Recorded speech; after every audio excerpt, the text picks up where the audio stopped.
মনে করি আমি নির্বাচিত হলে মনিরামপুর সহ মনিরামপুরের সহ মনিরামপুরে মানুষ আজকে যে দখলদার বিভিন্ন সন্ত্রাস বিভিন্ন চাঁদাবাজ যেগুলোর জন্য মানুষ অতিষ্ঠ সেই সমস্ত কিছু থেকে মানুষ রেহাই পাবে।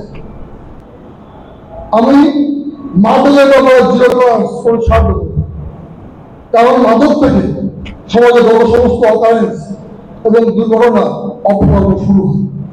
সেই কারণে আমরা উপজেলা পরিষদ মনিরামপুর যুবকদের নিয়ে আমাদের শিক্ষামূলক সেমিনার সহ যেভাবে মাদক থেকে যুবক সমাজকে দূরে আনা যায় সে চেষ্টা আমরা আমি কতটুকু সঠিক আর কতটুকু পেয়েছি সেটা বিচার করার ক্ষমতা এই সংগ্রহ এবং মানুষের হয়েছে।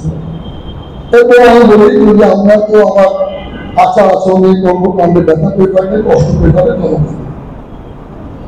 পারে না।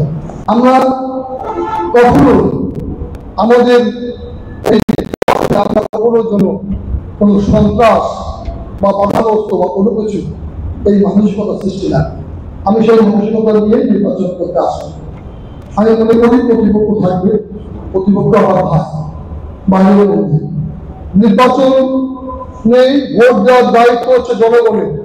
মহান আল্লাহ তাআলা যাকে নির্বাচন করবে সে নির্বাচিত, সে নিশ্চিত হতে হয়েছে। অতএব আমরা সকল ধরনের